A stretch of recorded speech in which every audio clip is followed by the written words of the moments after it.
Hello, everybody. Just popping in here one more time. I woke up this morning with this word just burning in me. And, I always just kind of want to set it off and procrastinate, but I really felt hard pressed to share this today. I'm really sensing this heavenly Kairos moment over our day right now, today, and in the days to come, before the 1st of August. I really feel like something about finishing the month of July, that the Lord is really inviting us to just press in and ask Him those hard questions. Just yesterday, I kept seeing the number 4. I was driving along this country road, and this little yellow sign in the green grass, caught my eye, and it had the number 4444. And right when I saw that, I tried to snap a picture of it. And just as I did that, I looked down, and the mileage on my car said 44,444. I mean, you just can't make this stuff up, right?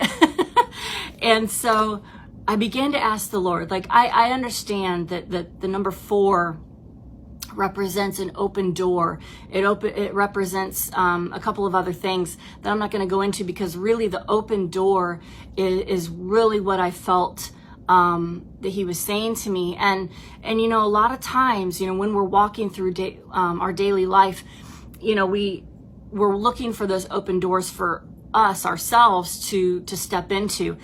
Praying for an open door for this move, praying for an open door for, this blessing, praying for an open door for this transition, and the list goes on.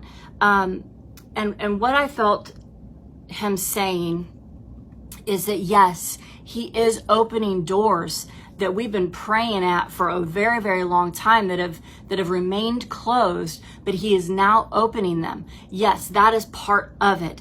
But what I really felt His heart cry was, what about the open doors to my world? What about the open doors to the heavens? Who's asking to walk through and see the open doors of heaven? Who's asking to peek up into that spiritual realm, up into the heavenlies, saying, oh Lord, what are you doing?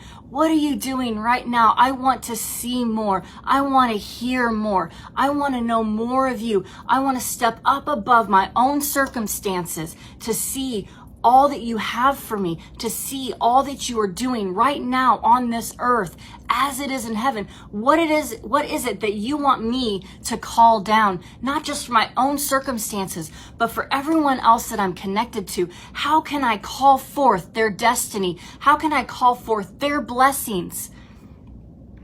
That's really what I felt like. There's definitely a desire for Him, for all of us, to step up out of our circumstances, to step up out of our own prayer list, if you want to title it that, and just say, oh, I got to see more. I got to see more, and I got to hear more. Bring an understanding to my spirit and to my heart. Bring a clarity to my eyes and an amplification to my ears. And in that conversation with Him, and in that just, I found myself just crying that out. I mean, that is my heart's cry. I always want to see more. I always want to hear more, above and beyond my own circumstances, above and beyond my own life and family and all that stuff. I want to be above and beyond. I want my sight up above, right? And He began to speak to me about those who have been in a Job season. Now, if you know the story of Job, it's difficult, right? I mean, this man, he was steadfast in his faith and trust in the Lord. And, some testing came, but this testing was intense. I mean, the man lost everything. He lost his family. He lost his home. He lost his wealth. He lost everything. He lost his health. And the whole time, you know, his wife, for a period was still alive. His friends were like, just rebuke this God. Why are you trusting him? And I'm here to tell you that those of you that have been in a Job season where you have felt like you have lost everything that you ever put your hands to, that you have just felt a devastation that a lot of people don't understand. I really felt that one.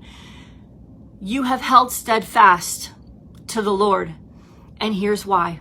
Because he, like me, like you, like a lot of others, he has been in a place in our lives where he has made himself so real that you cannot walk away.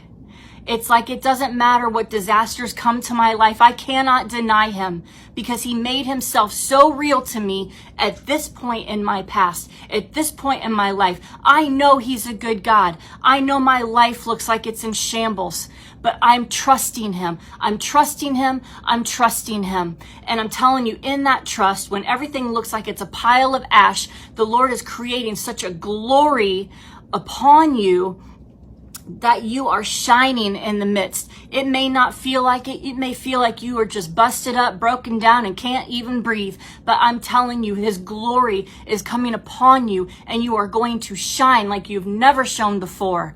And in those moments, in the finality of that testing, in the finality of this Job season, I'm telling you, his redemption and his restoration is coming, but that's not what we are doing. That's not what we're even looking for. We're looking for him, his will for us here on this earth, as it is in heaven, his purpose over us. And in that midst, we've called other people that are around us, our friends, come up higher, and see the goodness of God. I'm telling you, those that have been gossiped about, lied about, cut down, cut out, rejected, judged, and cursed, and broken down, your health attacked, your finances robbed, I am telling you, it is coming back. It is coming back. He is bringing everything full circle. I have been seeing so many things coming full circle, not just in my life, but in other people all around me. I've had this constant conversation with them. Everything's coming full circle, full circle, full circle.